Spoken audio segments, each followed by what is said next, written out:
Allah. Teşekkür ederim. Bir cümle ekleyeyim. Çok buyurun. Şimdi Daim Hocam'ın bir cümlesi vardı. Perdelerin ömrüyle ilgili. Perdeler daha çok bizim inanç metinlerimiz, işte din metinler. Ben Doğu dilleri ve edebiyatlarıyla ilgili bir makale çalışması yapmıştım. O süreçteki okumalarımda bunu hep söylüyoruz ama Batı dillerinde de aynı şeyle karşılaşıyoruz. Bütün dillerin tespit edilen ilk metinlerinin iki temel özelliği var. Bir, manzum olmaları, yani şiir şeklinde formunda olmaları, iki, dini metin olmaları. Ve bu iki özellik onları tarihi, klasik eser kılıyor. Hocam dediği gibi binlerce yıllık bir ömrü gerçekçi ya da mümkün kılabiliyor. Böyle bir katkıyla hocam teşekkür ediyorum. Teşekkür ederim. Sizin varlığınız hocam. Evet, İsmail Hoca dille alakalı olan şeyi bilimsel bir üslupla anlattı size.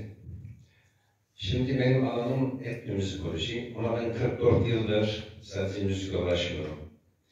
Bir halkın halk bilimi denilebilecek dilden tutun müziğe, tarihten tutun sosyal antropolojiye, etimolojiden tutun tarih ve coğrafya, yani daha doğrusu müzik ve yan disiplinleri üzerinde çalışıyoruz. Alanım sosyal bilimler olduğu için sosyal bilimler alanında tarih ve yan disiplinleri, yani müzik ve yan disiplinleri üzerinde çalışarak ancak bir sonuca varabiliyoruz. Çünkü bu disiplinler ilişkili olarak, yani asıl ve yan disiplinler alanında derin ve yaygın bir çalışma yapılmadığı zaman biz istediğimiz sonucu elde edemiyoruz. Şimdi bazı arkadaşlarımız şeyi söyler. Ne yani? Anam şöyle söyledi, babam böyle söyledi falan diye. Hatta bunu bizim abimiz var, Almanya'da değerli abimiz. Evet, kaldırdı. Onu da çok emeği geçmişti, kendine bir saygım var.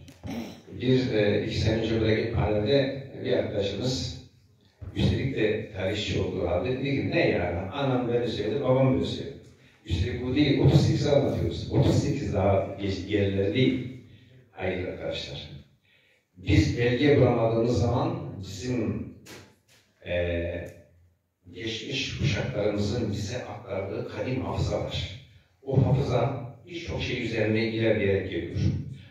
Ama Sayın Hocam'ın dediği gibi özellikle müzik ve edebiyat bu taşıyıcı konuların ikisidir. Hele müzik içerisinde pek çok taşıyıcı unsur var ama dini metinler en eski metinlerdir.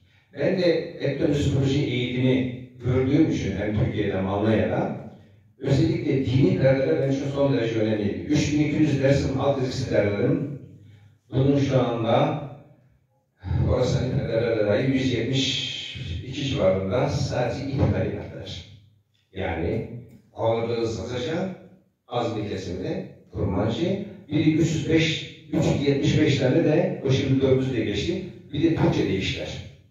Yani bütün bu kurmancı, Türkçe ve Sazıca olan şeylerde bu Horasan kurgusu her zaman vardır. Ama hangi Horasan? Sadece şu Horasan. Değil. 6 kez ben öyle gittim. Oradan tam Meşhed'e, Meşhed'den Aşkabat'a, Aşkabat'tan Herat'a ve aynı zamanda Samarkand, Buhara, Taşkent, Ferganabad'lerini gezdim. Orada hep Horasan'dır. Aynı zamanda oranın yerli halkı Özbek şehirleri ama yerlileri Farsça konuşuyor, İranlıca konuşuyor. Şimdi etnomüzikolojiyle başlarsak halkın bize devrettiği iki tür şey var. Bir klan müziği var, bir perde müziği var. Klan müziği bildiğimiz, yani lavuk ediyoruz, daha doğrusu itikat dışı olan şeyler. Aşk klanları, taşlamalar, işte ağıtlar, niniler, şunlar bunlar. Yani 9 form tespit etmişim dersinde. Bir 9 formla itikadi şeyler tespit etmişim. Mesela dervişlerin trans perdeleri var, samaklar var, cari imdat perdeleri var, mihrap, perde-i mihrap dediğimiz mihrap perdeleri var. Aynı zamanda şatiyeler var, cenklemeler var.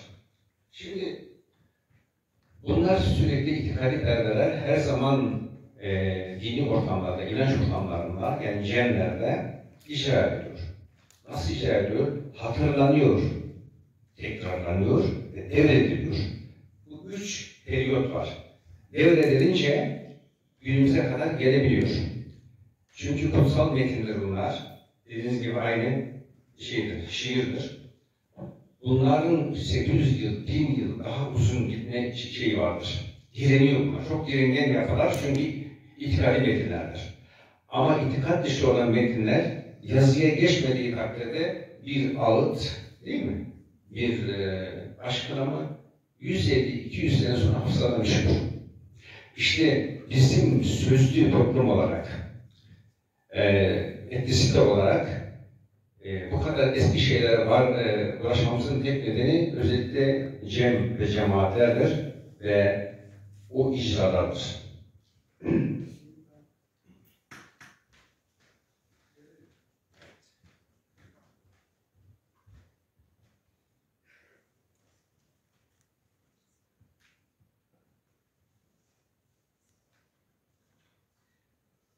Evet, ünlü araştırmacı İgrates'in bu konuya ilişkin bir şeyi var. Perdeler hafıza sanatı ve taşıdığı yeni imge dağarcığı sayesinde hatırlanır, tekrarlanır ve devredilir. Orta Çağ'ın bu hafıza sanatının derin kökleri mukaddes bir geçmişe uzanır. Bilim adamı Yates'e göre hafıza sanatı ile imge dağarcığı oluşumu arasında ilişki vardır. Hafıza sanatı, hafıza tekniğiyle birleşip dini coşkunun mührünü, damgasını taşıyarak sonraki yüzyıllara aktarılırlar.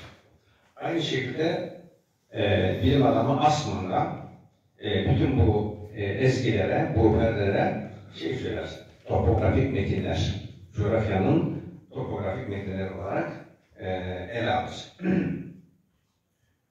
Evet. Şimdi tarih ve müzik üzerinde duralım.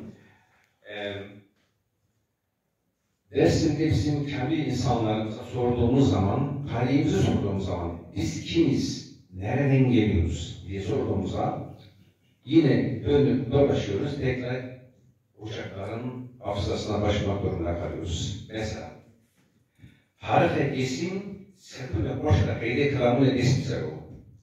Dersin tarihi, dersin kılamlarının melodisinin sırtındaki mısralardadır. Hani söz melodiye biliyor ya, melodi attır, söz süvaridir. Yine bir başka benzetme, ifade, tarih-i itikad-ı desin, sepı boşta kaydı kılamını haki ediyor. Dersinin itikadi tarihi, hakikat perdelerinin melodisinin sırtındaki mısralardadır. Bir başka tarif, itikad-ı tarih-i desin, Morat Arduna Horasani'dir o. Dersinin itikat tarihi, Horasan perdelerinin mühründedir. Evet. Horasan'ı tamamen kutsal olarak bilirler. Çünkü ocaklar orada, evet ocaklar orada, yani bu inanç oradan mayalanıyor, o bölgede. Ocaklar oluşuyor. Ama bu ocakların şeyi dersinde, mesela Kureyşanlarla Babama Surası'nda dersinde başlıyor. Yani müşrik ve kir olayından başlıyor. Bu diğer ocaklarda da var. Evet.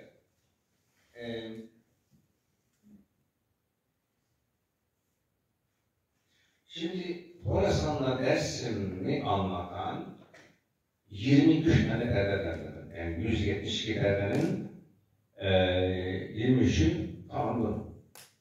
Alırdığınız yazacağım. Sonra çok az Kurmancı var ama Türkçe fazla var. 44 yılda bunları ben derdim. Hem de ne zaman? Hem de 1980'lerin başında daha çok yaşlı insanlarımız yaşarken. Şimdi o kaynaklar kalmadı tabii ki. Orada kayıt altına aldım. Bu 23 perde hiçbir şey olmasa da şu 23 perdeyle dinlesek ya da okusak metni rahatlıkla bizim kim olduğunu, nereden geldiğimizi var. Mesela 13 tanesini örnek göstereceğim biraz sonra. 13 tane nereden örnek göstereceğim. Evet. Şimdi şöyle bir şeyler var arkadaşlar. Yani daha önce dediğim onda Kürt kültürüne epey ciddi emeği geçmiş olan arkadaşlar var. Başta Mehmet Bayrak, Selim Temo ve Faik Bulut. Aynı zamanda ben genel kaynaklarına da baktım. Yani Kerimullah Teveki ve de Amerika'daki İzadi.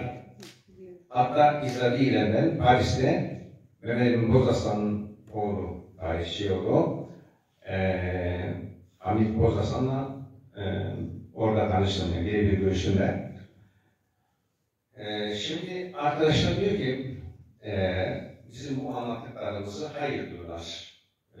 Bu böyle değil. Dersim'den 1592 yılında 4 tane asker Çemskizek'ten kaldırıldı, Horasan'a götürüldü. Onlar orada işte Karangin'e, sonra bu Horasan'a oraya götürüldü. Onlar Özbeklerin ve Türkmenlerin, Sünni Özbek ve Türkmenlerin akınlarına karşı orada bir tampon bölgeye yerleştirildi ve 1639 yılındaki Kasıç'ın Antlaşması'ndan sonra artık gerek duyulmadı bunlara ve bunlar gerisin geri Dersim'e geldi. Şimdi burada şöyle bir yanılgı var arkadaşlar. Dersim'de ilgili kaşifet var. Doğrudur. Özellikle Givanlılarla Zafiranlılar. Ama Şadillerle Karaçoğulların gittiği falan da söyleniyor. Şadiller buradan gitmiyor. Şadiller ben Büyük Kürt Kurulu, Moskova'daki Kanada Kurulu'nun öğrencisi olan Şamil Eskerov. Yani bu Azerbaycan Kürtlerinin ve bilim insanlarının en öndeki insanı Amerika boyuyla 2002 senesinde görüştüğünde onlar Şadillerin oradan değil, Şeradi Devleti burada.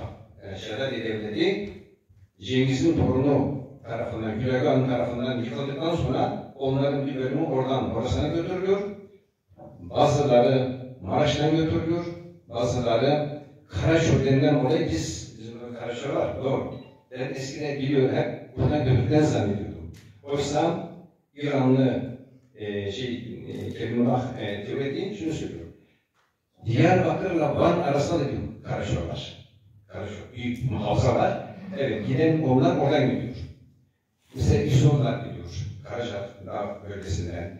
Yani Dersim'den 2 aşiret gidiyor. Bunlar çok fazla güçlü büyük bunların aşiretler değil. Şimdiden orada çoğalmışlar. Çünkü Dersimlerin asıl geldiği alan şu bildiğiniz Mazemgaran mevkisi Deylem oradan biz göçüp buraya geldikten sonra Gilan oldu. Ama Gilan'ın arkadaşlar orada bir akademisyen arkadaşım var. Maziyar. Onunla uzun bir röportaj yaptım. Bizim dille en yakın olan dildir. Sonra Talişler geliyor. Talişleri geliyor. Bu mıntıkadan bizimkiler 13.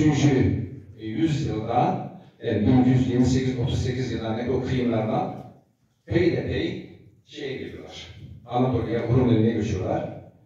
Ankara'ya kadar gidip gelenler oluyor. Kütahya kadar gidenler, Şamanlar oluyor. Geri geliyorlar. Bizimkiler 13. yani Alaaddin Beykoğlu döneminde buraya yaklaşırken ki bu 1258 yıllar ama Batı Dersim'in çok daha kalabalık olan aşiretleri yani Şeyh Hasanlar onlar Baskit üzerinden Malatya, Kangal arası bölgede kaldı. Baskit üzerinden Yavuz Sultan Selim'in kıyımlarından sonra Dersim'e geçiyorlar. Ve Dersim'de Batı Dersim'e yarışıyorlar. Hatta bizim rahmetli Mehmet Yıldırım arkadaşımız derdi ki sizin şeydi Dersim Besu Şehsel Nesu. Yani bir öküzü düşünün. Koca bir gövde var. Bu gövdenin ağırlıklı bir bölümünü Şeyh Hasanlar oluşuyor ama Dersim'de sonuçta en etkili bölümdür. Yani öyle gösterir. Evet. Şimdi bu konuda tabii ki devletin yaklaşımını biliyoruz. Yani döneminden, Toplum Cumhuriyet döneminden, darbe dönemlerinde yani Dersim'e uydurup bir takım şeyler yapıştırdığını, Dersim'den ailevi olduklarını, Türk olduklarını, Türkmen olduklarına dair bir dizi faaliyetleri oldu. Yani burada yıllarca çalışıp rapor cumhuriyete götüren, daha İttihat'ta terk döneminde yine rapor götüren bir sürü bilim adamı altında değil de aslında bunlar, misyoner faaliyet gören birçok insanlar var. Biz bunlara pek dikkat alıyoruz. Şimdi kimse almıyor yani bunlara. Çünkü tamamen uydur. Onu geçiyorum ben. Ama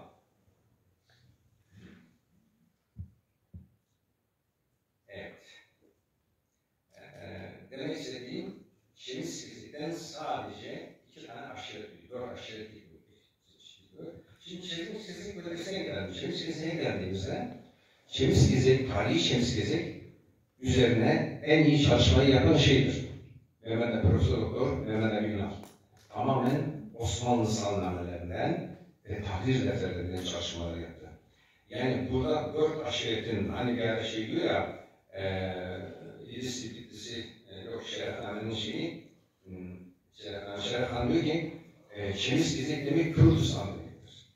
Şimdi onun dediği döneme bakıyorum, öyle bir şey yok, biraz abartı bir şeydir. Şemis-Fizik 8 tane büyük boyun olduğu bir bölge. 1513 tarih defterine baktım Mehmet Ali Ünal üzerinden. 23, 43, 66, ondan sonra zaten bitiyor yani diyor. Şemis-Fizik'te 8 oba var. Ama Şemis-Fizik nüfusu 5241 hanedir. 5 ile çarptığımız zaman 25 bin oluyor. 25 bin %70'i Ermenidir. Gayrimüslimdir o dönem. Şemis-Fizik'in %71'i gayrimüslimdir. Dolayısıyla %29, hadi 30 diyelim. 3 kere 6, 18, 3 kere 2'nin 6, 7. Yani 7800 insan, tamam mı? 7800 tane Müslüm oluyor.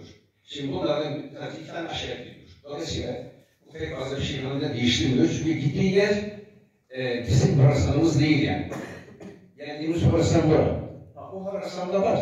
Çeşitli dönemlerden, Şah İsmail döneminde, Oğlu Tahmas döneminde, Şah Abbas döneminde, efendime söyleyeyim Nadir Şah döneminde Kürdistan'ın çeşitli bölgelerinden oraya taşınan çeşitli amaçlarla o saldırıları yapmak amacıyla var. Hala da bugün orada duruyorlar. Ben Meşhed'e gittim. Meşhed'in biraz ötesine gittim. Onun başkenti Meşhed. Şimdi o Meşhed'le arası, Reşt arası, yani iki Horasan arasındaki kilometre ne kadar biliyor musun? 835 kilometre. Yani buradan Ankara'ya kadar olan bir bölgedir. Bakın şurada. Şu anda Kuzey Batı Horasan şimdilik yani verilen ve arkadaşlar yani Mehmet Bayrak olsun, Selim Temel olsun, efendime söyleyeyim Faik Bulut olsun, onların sürekli yazdıkları budur ve Dersimlerin Horasan meselesine ilişkin Mehmet Bayrak'ın şeyini tekrarlarlar. Yani Mehmet Bayrak'ın söylediği tekrar, yeni bir şey yok. Hatta Kerimullah Tiveli'nin ona baktım, onun da 4 çelik İran Kürtler tarihi var. Burada 4 aşiretin gittiğini ve bir zaman sonra bu 4 aşiretin geri geldiğini, yani 1639'dan sonra geri geldiğini söylüyor.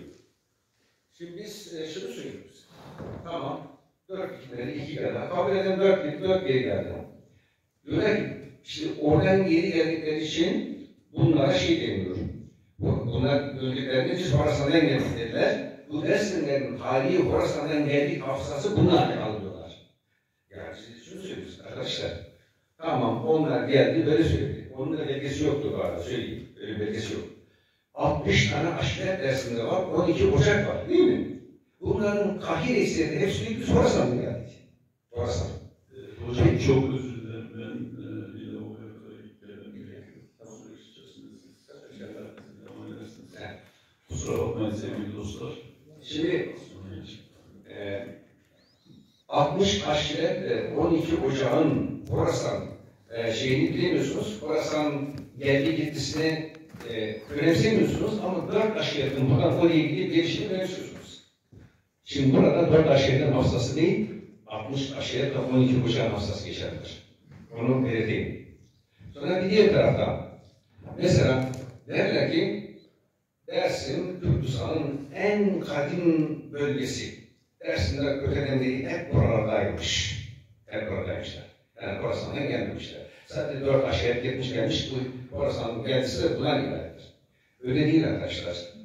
Eğer Dersimler, şunu diyorum, eğer bu coğrafyanın gerçekten hakimleri ise, gerçekten eski, yani milleti ise, biz etimoloji çalışma yaptık. Ben, değerli arkadaşım Mehmet Yıldırım, 2 tane Ermeni arkadaş, birisi arkeolog, birisi etimolog.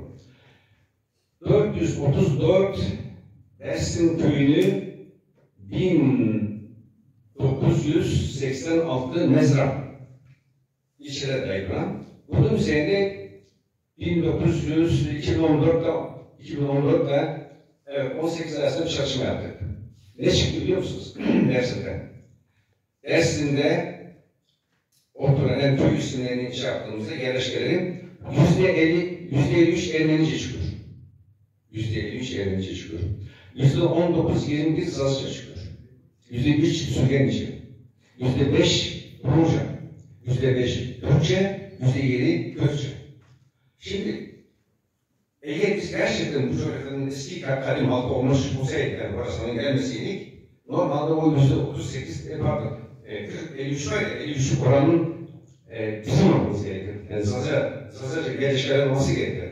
Ama görüyoruz ki bütün kadim yerleşkelerin hepsi kesinlikle Ermenilere aittir. Bizimkilerden dikkat edin, daha ziyade dağlardaki mezralar var ya, daha yüksek yerdeki alanlardaki isimlerdir. Bu da şey yapıyor. Yani bu düşünceyi geçersiz kılıyor. Sonra evet. Şimdi ben zamanımız soracak nasıl fazla sıkmak istemiyorum, şeyi geçiyorum. İran gezilerinden bahsediyorum nereye gittiğini. Şimdi burada arkadaşlar Hasan Sabah bir şey. Hasan Sabah biliyorsunuz genellikle yani bazı çevrelerin iftiralarına çok uğradı Hasan Sabah. Bunu Orta Çağ'da 13. 14. yüzyılda İran'a giden seyyahlar, tüccarlar ve bu arada bu hikayeyi duydular. Gelirken kitaplar şunlar buna yazdılar, takım fantaziler ürettiler. Neymiş? Hasan Sabah şey vermiş, işte uyuşturucu vermiş kendi fedailerine ve bunlara cennet vaat etmiş. Onlar bunun için istediği her şeyi yapıyormuş, onu yaptırıyor kendilerini, işte kalelerden atıp oradan buradan şey yapıyor. Hayır şimdi Batini İslam'da bizim tanışmamız Horasan'da 852 yılında olur. 852 yılında olur. Ve Hazreti Ali'nin soyundan bir komutan Deylem'e girdiği zaman, 1000 kişiyle Deylem'e girdiği zaman Deylem'ler hiç karşı olmadı, karşı mücadele etmeden olduğu gibi onları kabul ediyorlar. Oysa ki Deylem o tarihe kadar Ahamenişlerden tutun, Zerdüştçi'ye kadar, Perslere kadar, Partlardan tutun, Safenlere kadar. O güne kadar hiçbir şekilde dersinde nasıl Osmanlı döneminde 38'e kadar bir şekilde kaldıysa orada da aynı çok yüksek dağlık bölgeler ve öyle kaldılar. Yani yabancılar oraya işgal etmedi. Tek Hazreti Ali'nin torunlarından bir zatın komutan olarak 1000 kişi kulede oraya gittikten sonra İslamlaşma başlıyor. Ama Batini Limanı'da İslam. Batini Limanı'da İslam. Çok özür dilerim. İsmi nedir? Şu anda o ismi saklayamam. Onun için söyleyenler var ama şuradaki makalede var. Onları duyamadım. Şimdi Hasan Sabah çok büyük bir filozof, bir dahi. Aynı zamanda fedai yetiştiren, eğitimin soyuna kasteden bir de Selçuklu'nun son zamanlarında Batinilere karşı kıyım gerçekleştirenlere karşı o şiddet uygulamış olan çok ciddi bir fedai örgütü olan dünyanın hiçbir o dönemde hiçbir zatının kurmadığı bir fedai teşkilat oluyor. Şimdi bizim oradaki bakın kalesi nereye gitti? Kalesi nerede? Güneyde yani Hazardeniz'in güneyinde Elbruz Dağları hocam. Elbruz Dağları. Tarhan'ın hemen arkasında hocam. He? Tarhan'ın hemen arkasında. Tarhan'la Reşit arasındaki bölgede. Tarhan'ın hemen kuzeyinde. Evet. 2000 metre rakımlı bir yerde. Şimdi orada geçiyor bunu. 120 kadar bir kaleyi yönetiyorlar. Bir şeye göre 32 kale, bir rivayete göre de 50 kadar kalenin ona bağlı olduğu olduğu bir kale devleti.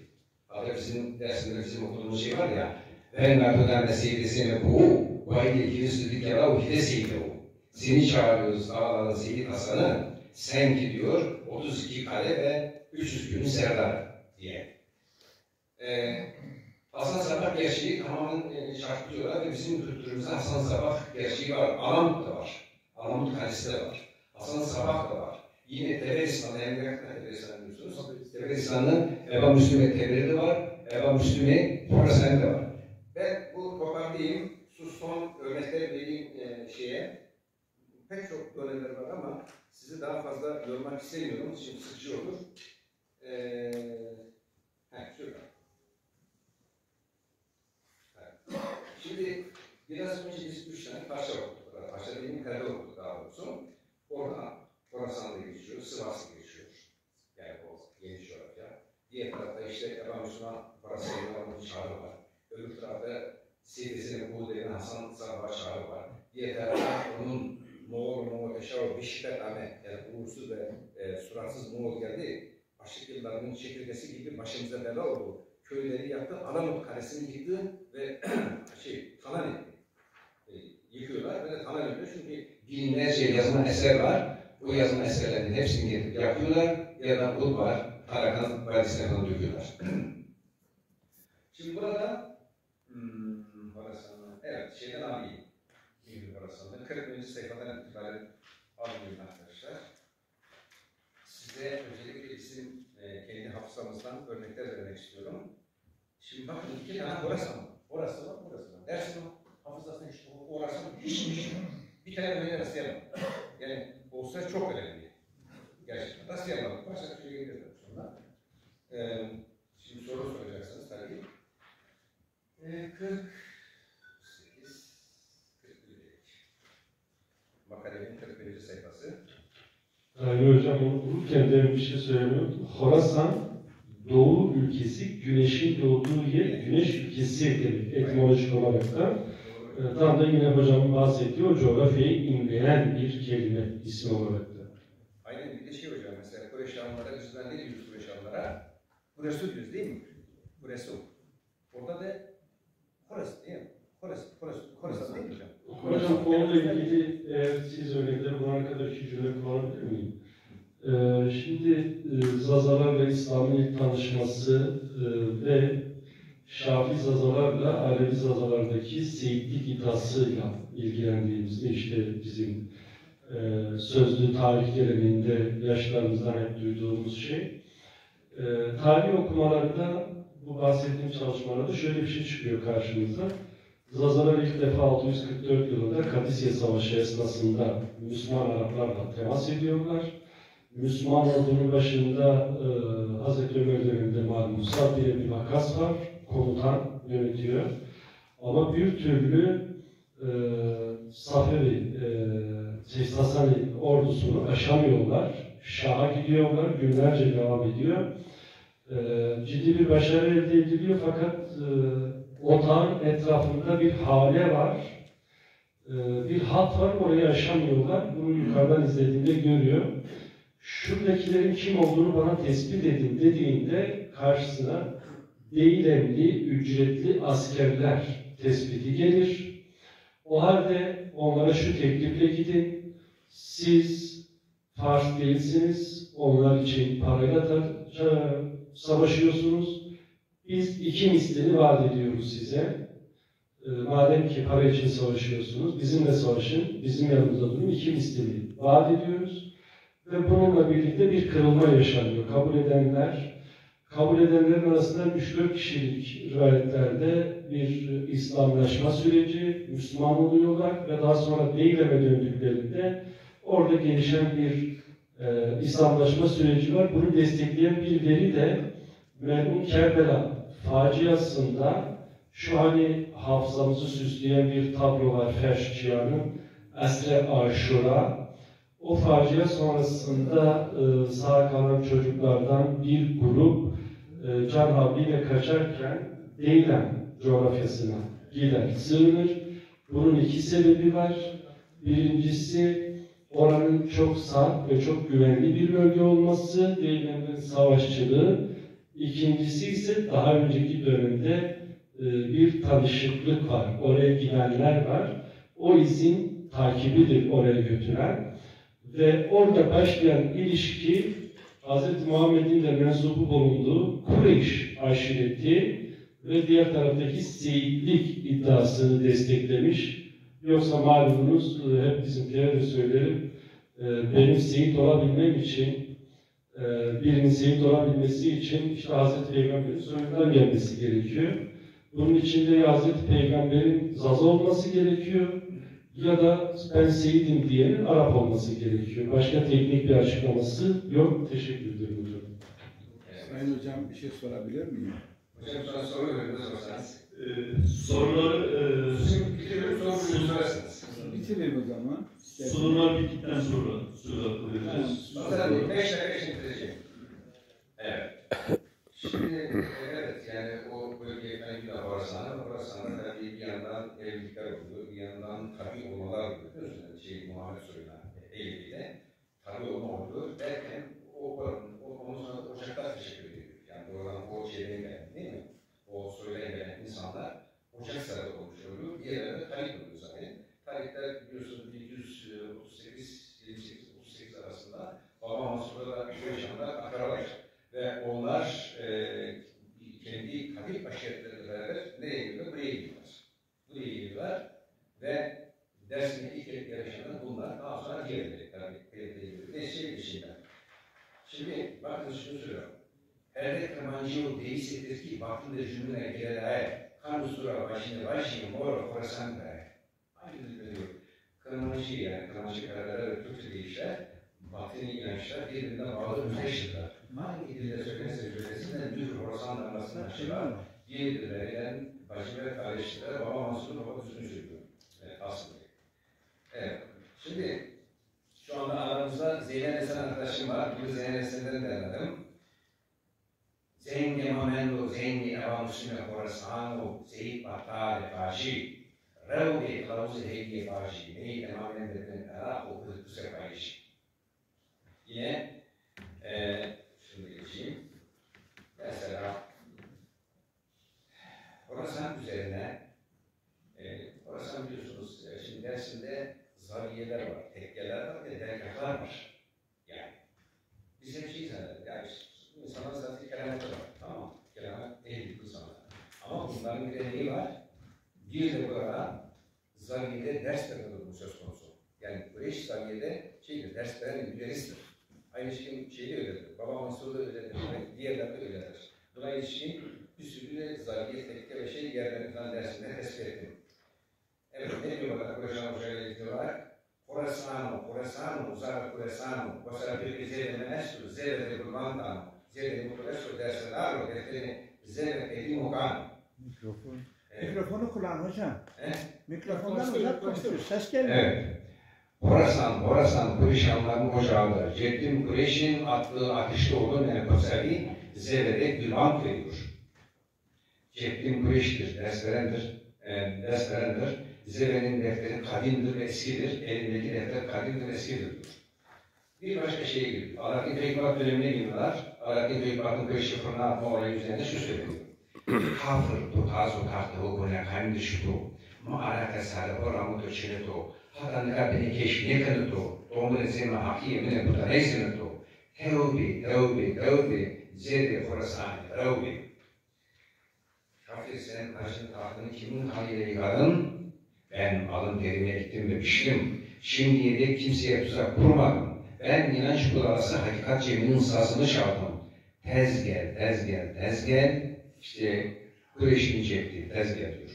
Şimdi bu zaviyeler içinde yine Baba Kureyşanlı, Baba Düzgün'den, Baba Kazım'dan bir perde vermişim. Kada düzgü, vayri namun istani. Dersedareto berde sürgüne fizani.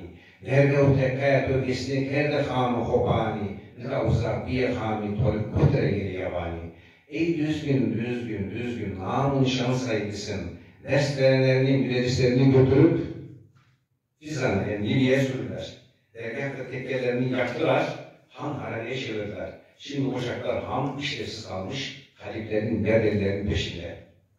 Yine Köroğlu'na ilişkin şeyi bile, hatta Eba Müslüm'ü Horasan'ı şey yaparlar. Köroğlu dedikleri namı şandır, şeref şandır, Köroğlu'nun cengi Eba Müslüm'ü Horasan'dır derler. Yine Davut Sular'ı biliyorsunuz, bu yani 20. yüzyılın en büyük şairi ve en çok bilinen şairi Köşanlı. Sözümün temeli Şah-ı Horasan, Ali oğlu Mahmud-u Hayrani, zemheride bağı bostan eğleyen Ali oğlu Mahmud-u Hayrani, Davut Sular'ıyım şaşkın bir insan, Şah-ı Horasan'dan değilim pişman. Evet. Yine bir başka gülmek, Ya kalavuz-i piri Horasani, ezbe kırvanı namu-nisani, dermana dermatora, peki teftireler hırguani. Ey piri Horasan'ın kılavuzu, namun şanına kurban olduğum, dert bizde, derman senden diyor. Yine bir başka gülmek, Ya kılavuzu piri Horasani, ezbe kırvanı namu-nisani, pardon, dermana dermatora, peki teftireler hırguani. Pardon, bu onun aynısını tekrar edelim. Yine burada bunları değişiyorum arkadaşlar. Gilan isimleriyle, ders isimlerini falan şey yaptık ama o zamanımız yok, karşılaştıramıyoruz. Nasıl ortak şeyler. Şimdi Horasan'a gittiğimde, yok Alamut Kalesi'nde şey vardı. Bir koç vardı. Bir tane koç kalmıştı. Aslında dersim çok koç varmış. Özellikle şeyin fedailer için konuyormuş. Aslan Saban fedailer için. Şimdi o koçu da kaldırarak Kazvin'e götürdüler. Aynı koç. Biz nasıl mezar başı yapıyorsak, oyunumuzun şey, orada da var. Yani kültürel bir nedir? DNA'dır. Aynı şekilde. Mesela diyelim biz Şalgamız sazı ne deriz? Onları senin haki derler. Onlara şey derler. Kamburi haki mesela diyor. Şimdi bu nüzüğünü araştırdık mesela. Nüzüğüyle yine aynı şekilde. Horasan nüzüğünün şeyi dört şey üzerinde, 4 tane makam üzerinde. Özellikle Hüseyin'i makamı, Karşıyarı makamı, Hicaz makamı falan ağırlıkta bu şey üzerinde. Dersinde de aynı ağırlıkta aynı makamlar. İnici, çıkıcı, makam çekirdekleri, seyirleri, bütün bunlarla Cizre Boran'ın ortak bir kültürden, ortak bir şeyden geldiğimizi, ortak bir DNA taşıdığımızı, kültürel DNA taşıdığımızın göstergesidir. Evet. Tamam. Şimdi burada bir kere ben geçtim. Yani anlatacağım çok şey vardı ama şu anda sorularınızı sorabilirsiniz. Sorulara geçmeden önce benim memnuniyetim bir husus var. Daim Hocam'ın altına sığınarak esasında bu tür bilimsel toplantılarda üçüncü şahıslar hakkında bahsederken biraz dikkatli olmak gerekir. Çünkü onların da söz hakkı olduğunun vicdana açılan bir haklarının olduğunu teslim etmek gerekiyor. Mehmet Gayet Selim Temuri'yle. Bu anlamıyla ben için açıkçası hani onların görüşleri, zikredilmeden görüşleri bağlamında bir tartışmanın ön planda olması gerektiğini düşünüyorum. Bu anlamda bir şerh düşerek Tayyip Hocam'la münasırları soru cevap kısmına geçmek istiyorum. Sayın dedemiz kendi